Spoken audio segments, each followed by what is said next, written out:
Two of the strongest military forces in antiquity engaged in a conflict that would alter the course of history forever on October 1st, 331 BC, on the plains close to the ancient city of Gaugamela in what is now northern Iraq.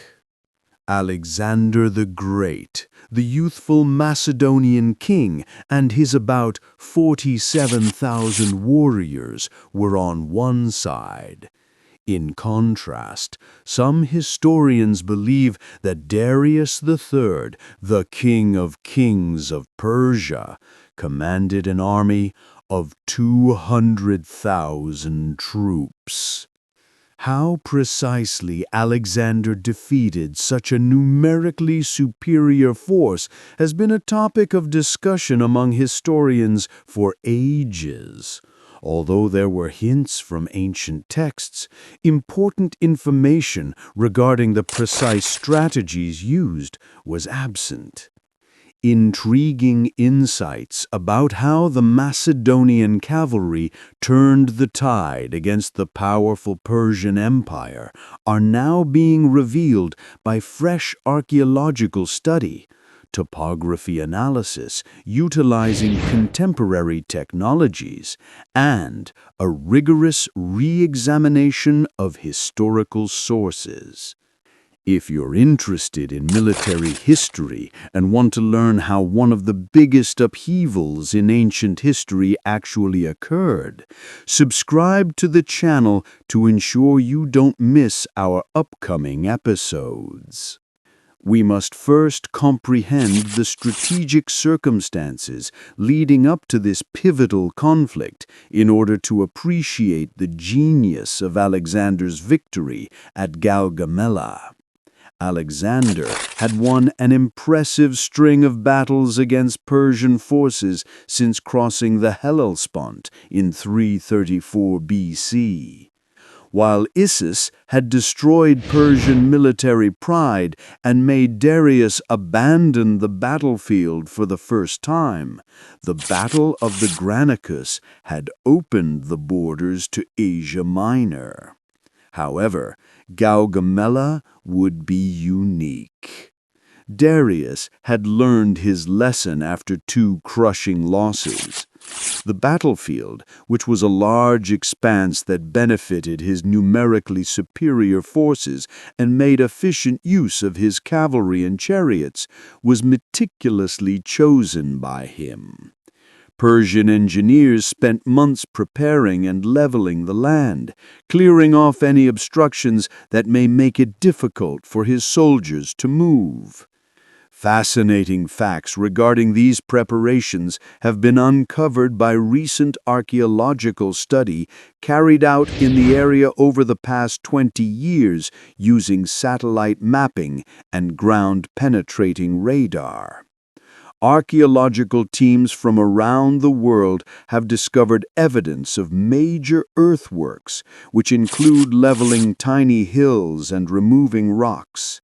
These findings not only validate the painstaking Persian preparation described by ancient historians, but they also highlight the enormous scope of these endeavors. Darius was depending on more than simply superior numbers. He had put together what might have been the most diverse army in ancient history. On Gaugamela, soldiers from all around the enormous Persian Empire gathered.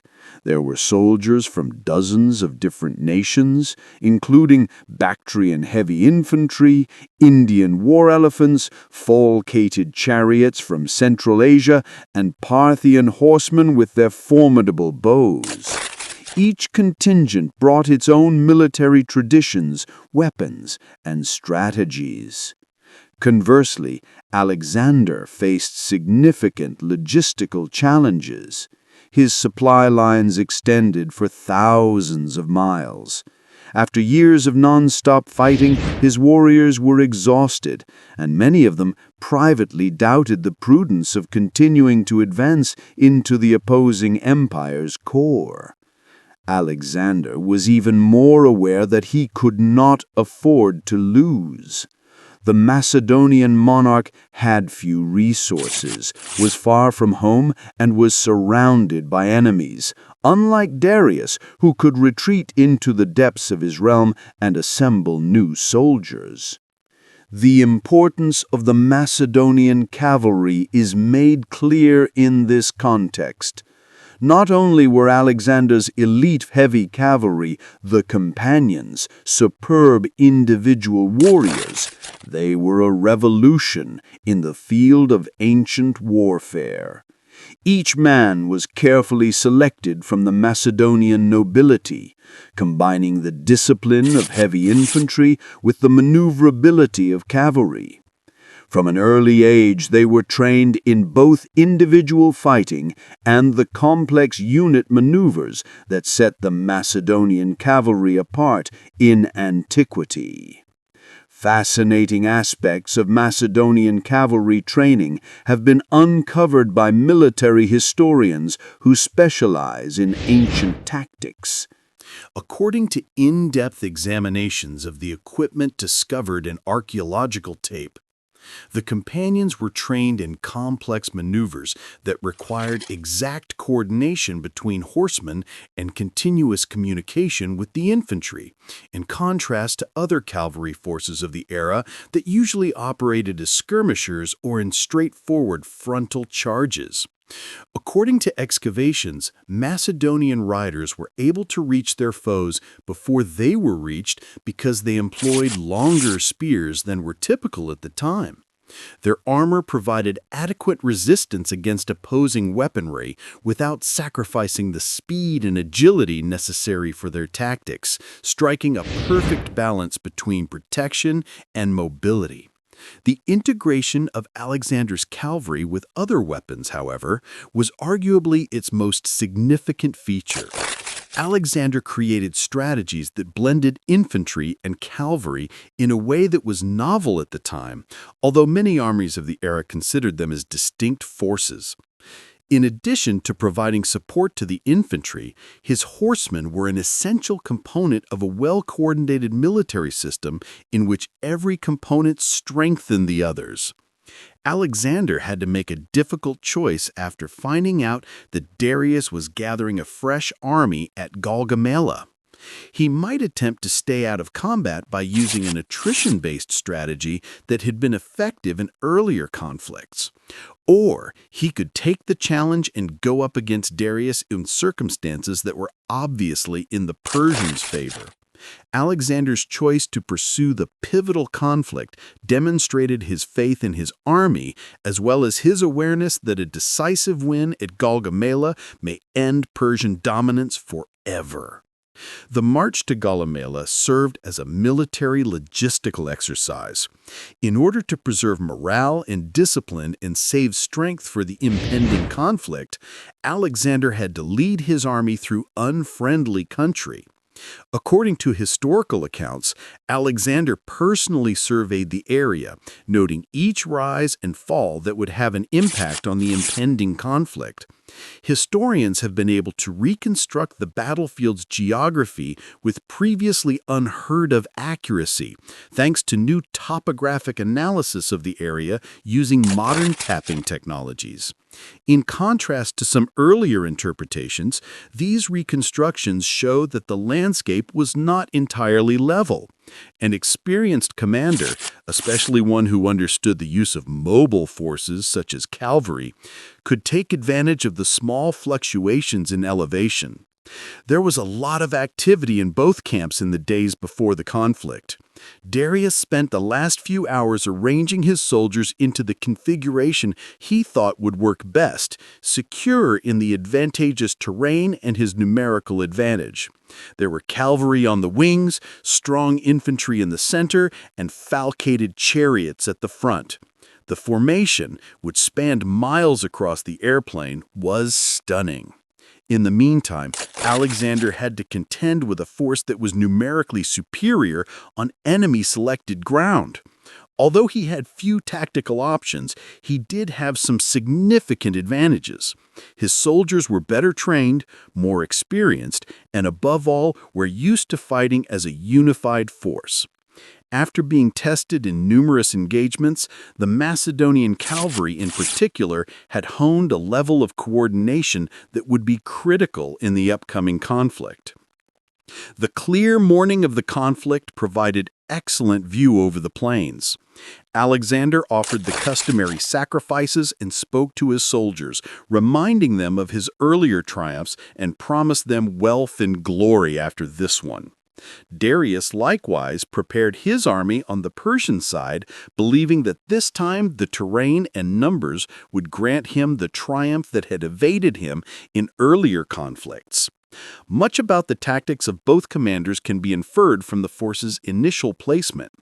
Darius took up a wide stance in an effort to fully encamp the Macedonian soldiers with his superior numbers. The opposing formation was broken up by the placement of falcated chariots.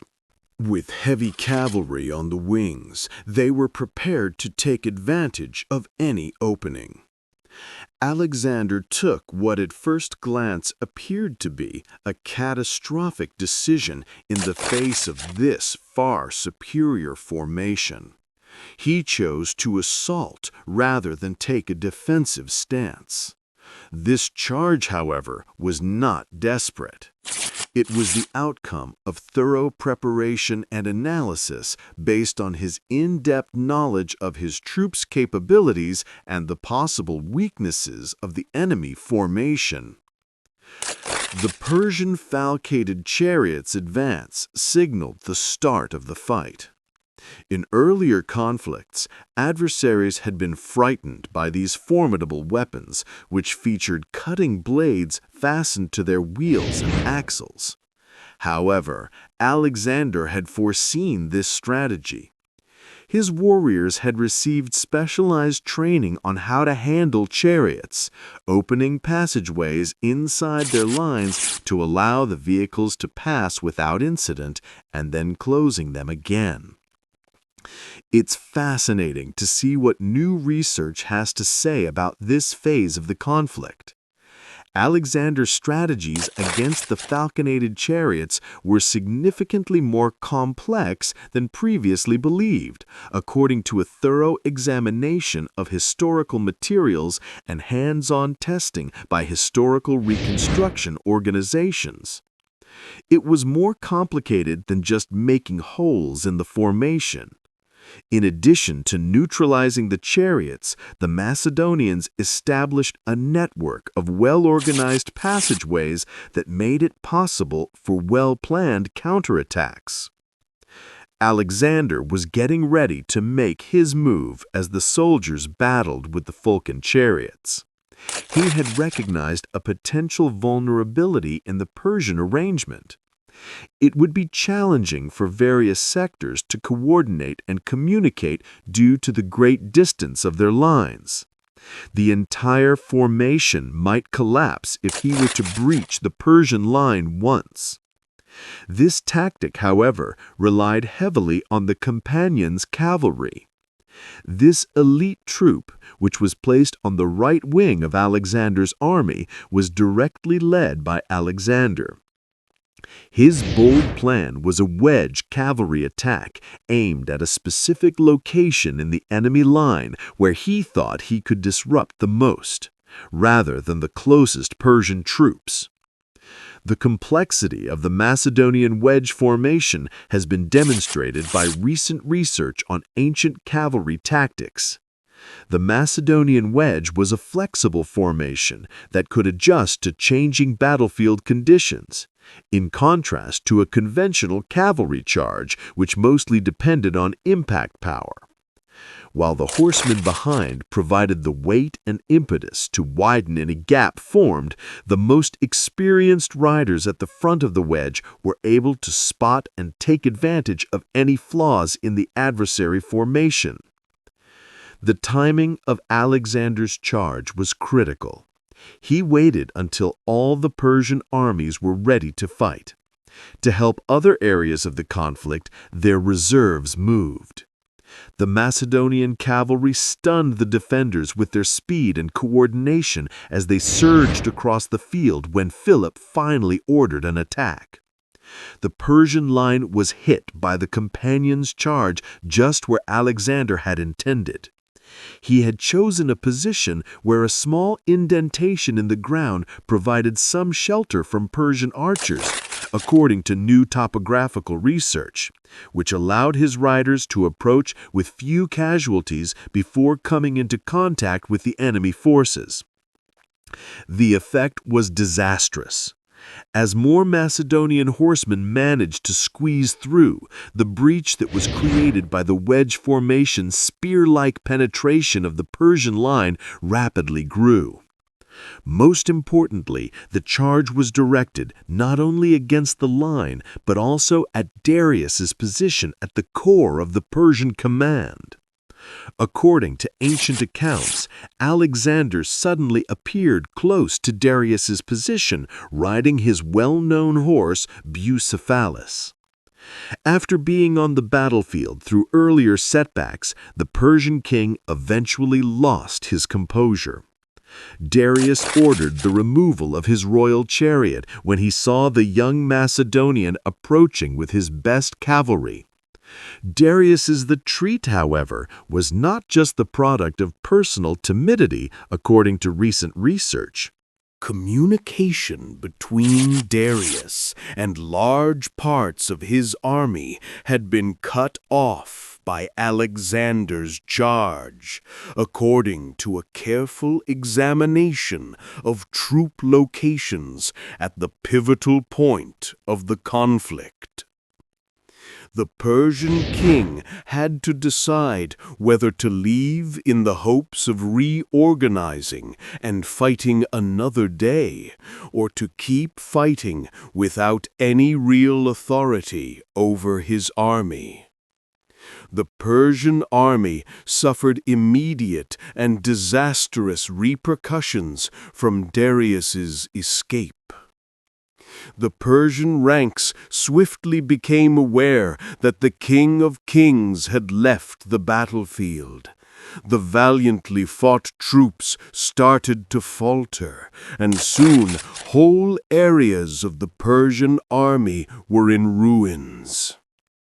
Alexander swiftly changed his strategy after seeing that the war was significantly shifting in his favor.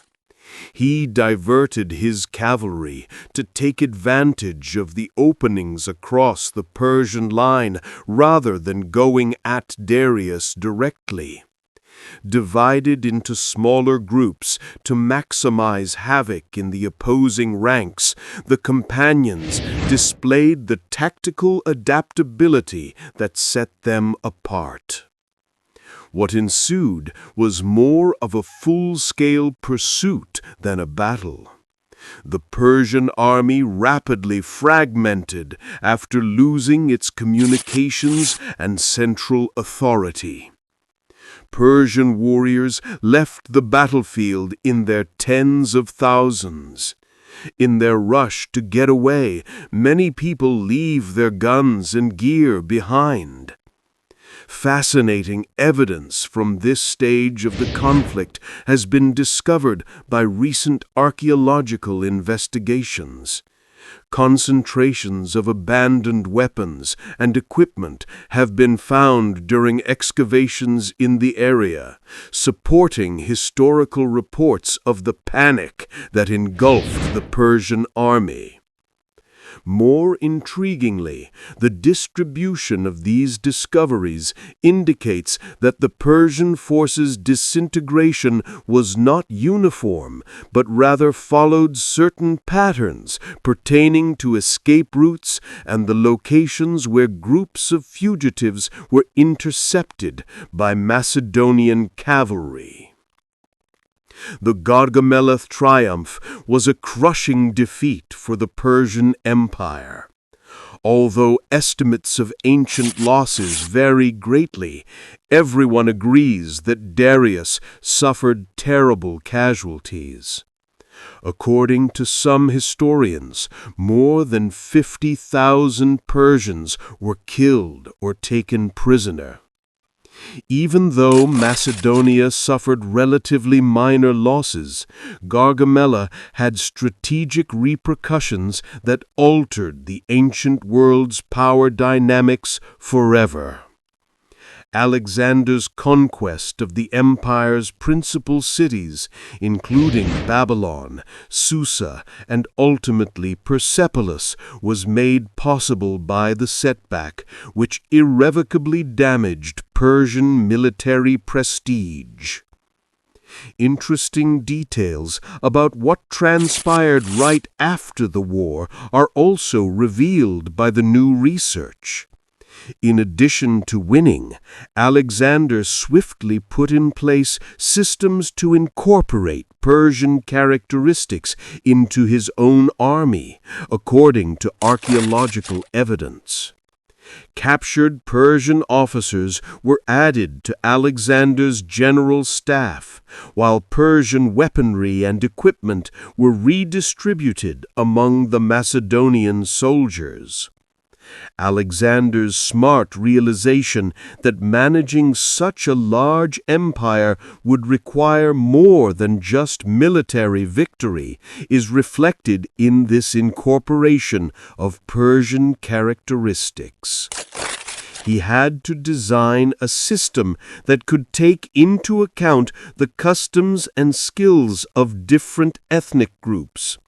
Gaugamela also signaled the start of this change. Following Gaugamela, there were also notable adjustments to the Macedonian cavalry, which had played a key role in the triumph.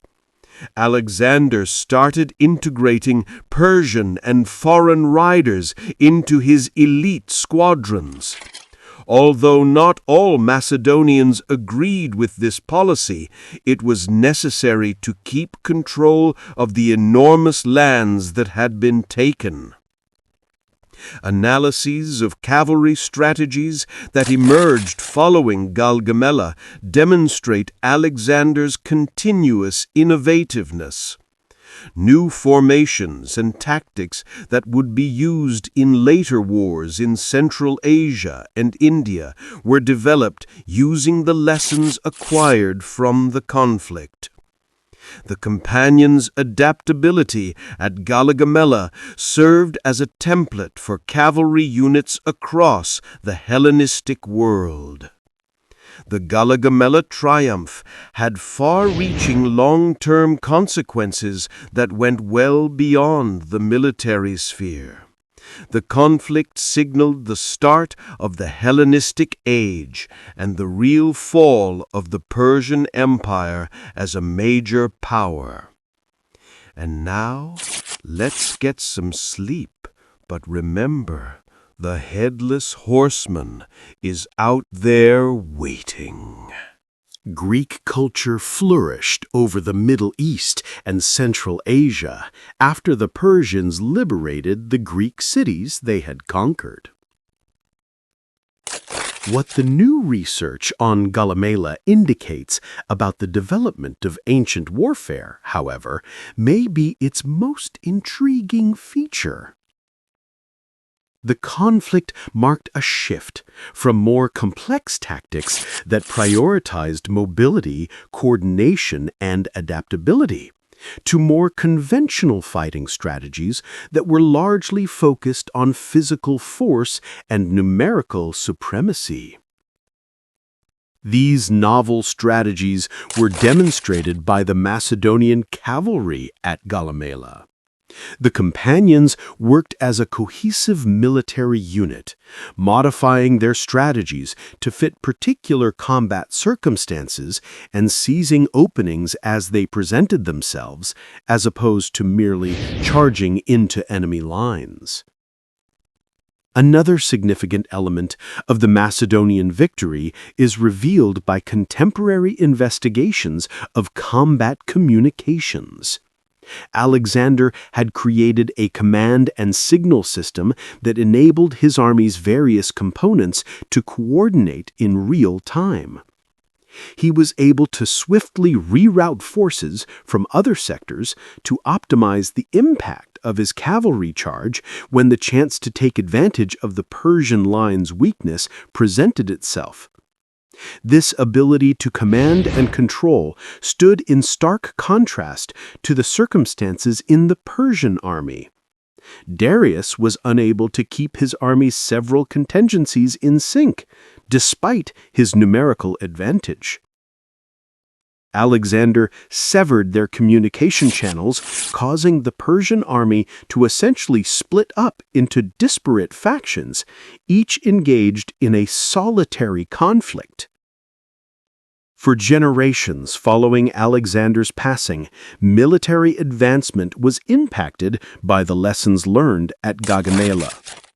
Macedonian tactics were closely examined by Roman commanders who modified several of Alexander's inventions to suit their own needs. Even in societies that had never interacted directly, the value of mobile, skilled cavalry became a cornerstone of Roman military strategy.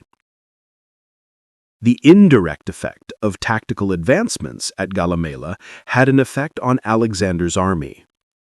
Commanders as far afield as China and India began experimenting with similar strategies as word of Alexander's battle spread throughout the ancient world.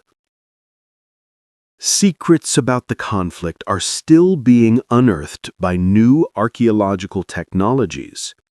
Subterranean structures that might have been temporary fortifications constructed by one of the sides prior to the fight have been discovered by high-resolution radar scanning.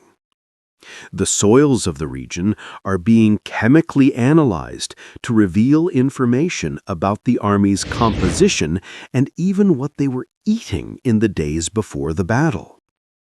Most importantly, modern studies are shedding light on some of the battle's most fabled elements. Instead of being a simple conflict between Persian numerical dominance and Alexander's tactical brilliance, Gaugamela turns out to be a complex conflict in which a number of critical elements were at play, including battlefield communications, army morale, logistical readiness, and tactical flexibility. Although the Macedonian cavalry's individual talent and courage were outstanding, they were not the only factors in their victory. They succeeded because they embodied a novel approach to fighting that prioritized tactical flexibility, unit cohesion, and professional training. These advancements went beyond simple technological advancements and represented fundamental shifts in social and political structure. The influence of Gaugamela continues to be felt today. The conflict is still regarded by modern military academics as a quintessential example of how smaller, better organized forces can beat enemies with larger numbers. Even in an era of sophisticated military technology, Alexander's cavalry tactics continue to shape mobile combat doctrines. In a broader sense, Gaugamela symbolizes a turning point in world history when the East-West power dynamic was firmly established. After dominating the Middle East and threatening Europe for over 2 centuries, the Persian Empire never fully recovered from its defeat. The Hellenistic world that replaced it blended Greek and Eastern elements in ways that would shape cultural evolution for thousands of years. Gaugamela is still being studied, and every new finding broadens our knowledge of this crucial conflict. More secrets could be unveiled by emerging technologies, ranging from meticulous 3-dimensional battlefield reconstructions based on archaeological data to DNA analysis of ancient relics. The way that new study humanizes this great struggle, however, may be its most significant contribution. Gaugamela turns out to be a real event, where thousands of regular men had to make life or death choices under extreme conditions, rather than a fictional conflict between famous warriors. Instead of being demigods, the Macedonian cavalry that changed the course of history were professional soldiers who had spent years training for this moment and who had the foresight and good fortune to make history. One of the best illustrations of how motivated leadership, strategic creativity, and methodical execution can triumph against seemingly overwhelming odds is the Battle of Gaugamela. By illuminating the full complexity of the difficulties Alexander and his troops confronted and conquered on that fateful day in October 331 BC, the new research enhances rather than diminishes their accomplishments. The way that the conflict exemplifies military concepts that are still applicable in current combat is what makes studying Gaugamela so intriguing to historians today.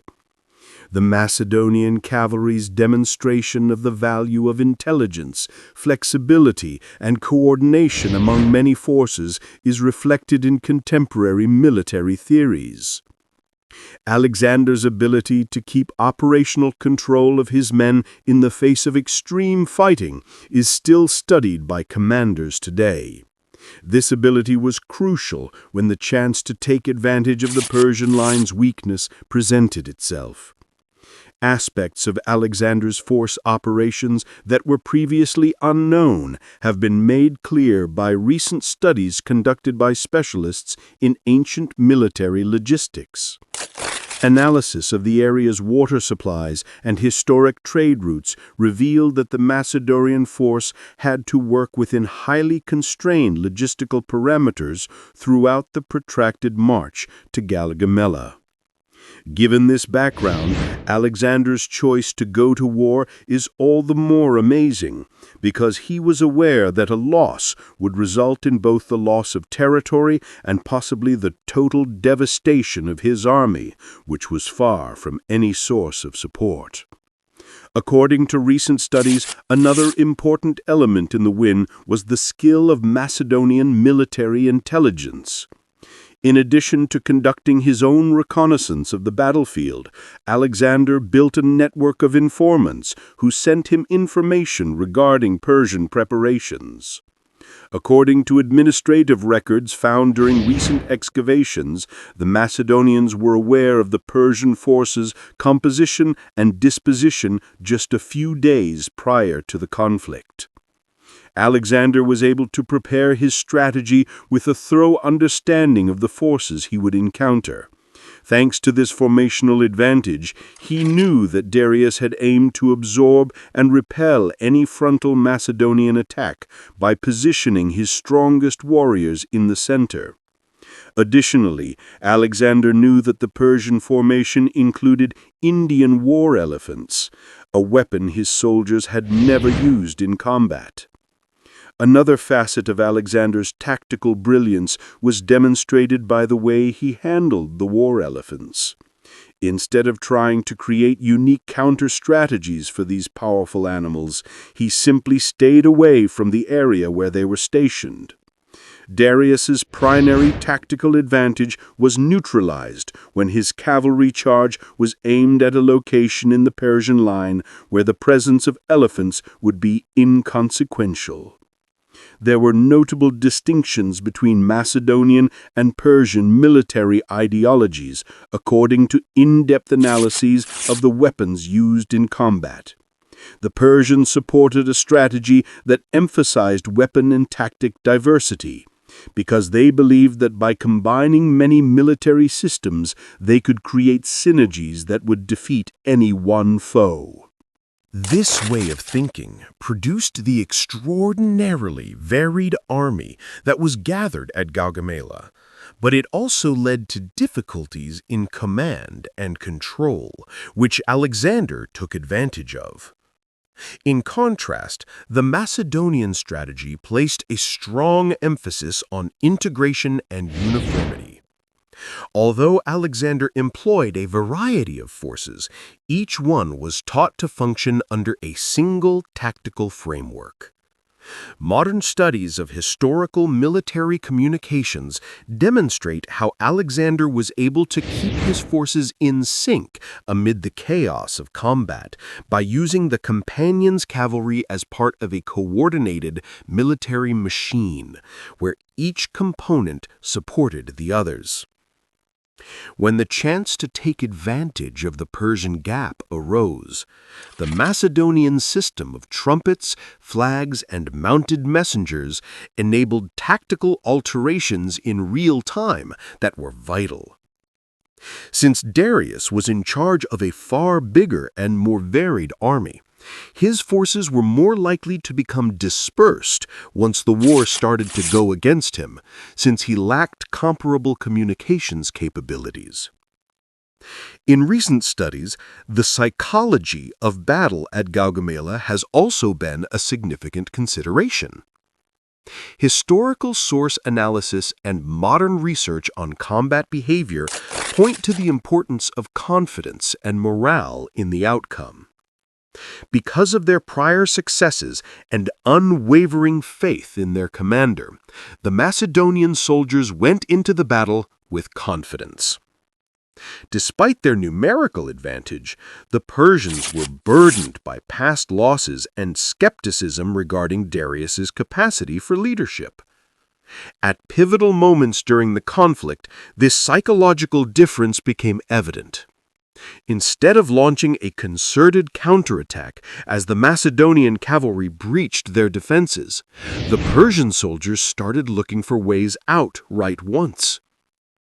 However, Alexander was able to swiftly capitalize on his early advantage thanks to Macedonian confidence, transforming a local breach into the enemy formation's total collapse. Gaugamela had far-reaching economic repercussions in addition to its military and political ones. Alexander gained access to the Persian Empire's enormous riches as a result of the battle, which would help him fund his future campaigns and revolutionize the Hellenistic world's economy. According to modern estimates, the wealth amassed following Gaugamela surpassed the entire GDP of all Greek city-states. The Macedonian army itself was profoundly impacted by this unexpected prosperity. After marching through difficult country for thousands of kilometers, soldiers suddenly found themselves in a position of wealth beyond their wildest expectations. However, Alexander faced additional challenges as a result of this prosperity. Affluent soldiers were less reliant on their leader and more inclined to dispute orders that required them to go further from home. Following Gaugamela, both political and pragmatic factors made it easier for Persian components to be included into the Macedonian army. After years of fighting, Alexander needed fresh recruits, and Persian warriors provided the expertise and local knowledge that would be crucial for the next wars in Central Asia and India. Recent archaeological study has discovered evidence of mixed military camps where Macedonian and Persian soldiers lived side by side in the months following the conflict. Artifacts discovered at these locations demonstrate an intriguing blending of military cultures. This military-level cultural blending was a reflection of the wider reforms Alexander was enacting across his growing kingdom. Gaugamela had a significant and enduring impact on later literature and art. For over 2 millennia, the conflict has served as an inspiration for art. Every historical period has reinterpreted the conflict through its own artistic perspective, from Roman mosaics to Renaissance paintings. However, the core idea of skill over numbers has remained relevant over the ages. Contemporary interpretations of these artistic depictions show how many cultures understood Gaugamela's lessons. While Roman artists tended to emphasize military order and organization, medieval artists focused on the non-ternal aspects of combat. Alexander was frequently depicted by Renaissance artists who were influenced by the humanism of the day as the perfect commander who possessed both strategic acumen and military courage. Additionally, the fight had a significant influence on the evolution of military history, one of the first ancient conflicts for which several contemporary or almost contemporary sources have survived is Gaugamela, which enables historians to examine various viewpoints and reconstruct events with a reasonable degree of precision. Gala was a perfect case study for the advancement of historical methodology because of its abundance of material. Pro-Persian and pro-Macedonian propaganda can be found in ancient texts regarding Gaugamela, according to modern historians. It is important to carefully examine these sources to distinguish fact from fiction. A more complex picture of the events has resulted from the useful tools that new archaeological research has made available for confirming or disproving assertions. Gaugamela's influence on the development of cavalry as a weapon of war went well beyond the Hellenistic era. The Macedonian cavalry's strategies impacted horse customs in distant cultures like Western European Celtic tribes and Hind China. Commanders who had never heard of Alexander personally adopted similar tactics as a result of traders and mercenaries disseminating knowledge of Macedonian techniques throughout Eurasia. Another important element in Gaugamela's success has been identified by studies on horse breeding in Macedonia. Through their advanced breeding techniques, the Macedonians were able to produce horses that were especially well suited for heavy fighting. The companions had a major physical edge in close battle because these animals were larger and stronger than the majority of horses utilized by other societies at the time. The fact that Macedonian horses were a unique breed that was best suited for transporting heavily armed riders on protracted campaigns has been verified by modern genetic study of horse bones discovered at archaeological sites. This technological advantage, together with excellent training and innovative strategies, contributes to the Macedonian cavalry's consistent victory over opponents with greater numbers. Gaugamela's cultural and theological ramifications should be considered as well. Many of Alexander's contemporaries saw the triumph as divine validation of his mission. Alexander himself meticulously corrected this interpretation by visiting significant shrines and seeking advice from well-known oracles. The conquest's religious component had major real-world repercussions. Someone who seemed to have divine sanction was more likely to accept by the local population than one who would have opposed a purely secular conqueror. As an outward manifestation of this divine blessing, the Macedonian cavalry came to represent both military might and rightful authority. Gaugamela sparked scientific advancements outside of the military. Large multicultural armies needed to be maintained and equipped, which prompted advancements in administration, logistics, and metallurgy that benefited society as a whole. The Hellenistic world's economy flourished as a result of the civilian use of new weapons manufacturing technology developed for Alexander's army. Gaugamela also had a big impact on ancient diplomacy. International relations changed as a result of the conflict, which showed that even the largest empires may be overthrown by weaker but more formidable foes.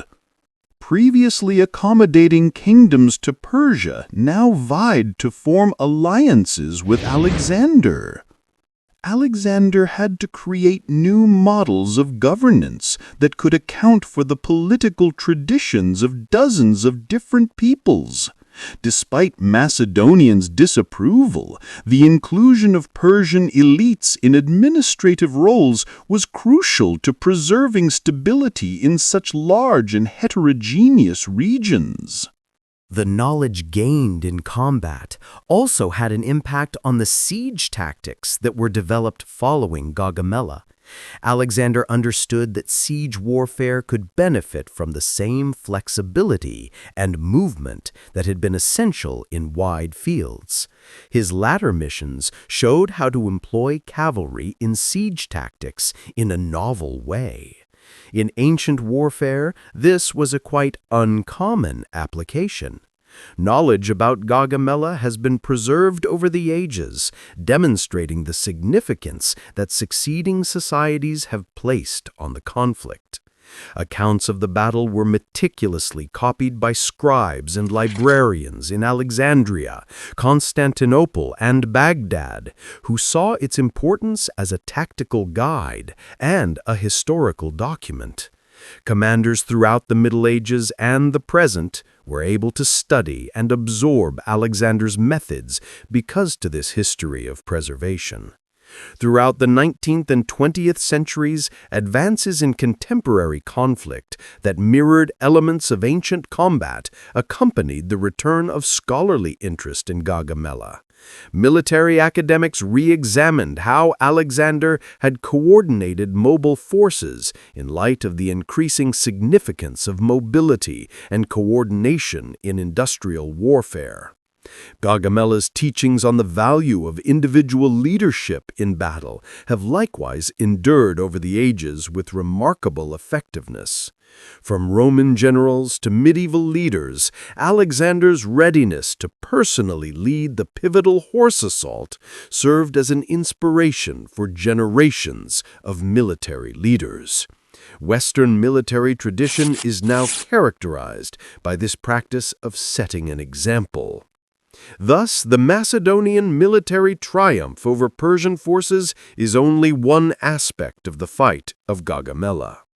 Throughout the ancient world, it was a pivotal period that reshaped political, economic, and cultural possibilities.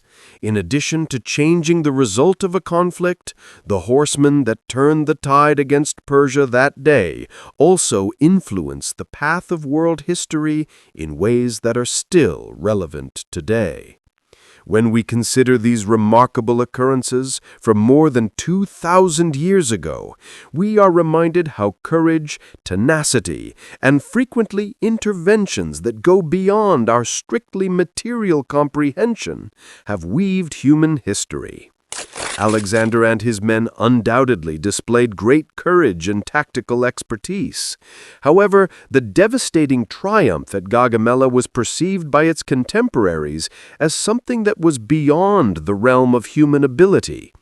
The transformation of a young Macedonian king into an empire-conquering power, the near-supernatural accuracy with which his cavalry broke through seemingly impenetrable lines, and the string of fortunate events that made this victory possible, or many to realize that the Lord God was directing the events of that fateful day. Gaugamela serves as a reminder of the greatness that can arise when human courage meets transcendent purpose, and it is a testament to how singular moments in history can alter the course of entire civilizations, whether through divine providence or the extraordinary combination of human skill and fortunate circumstances.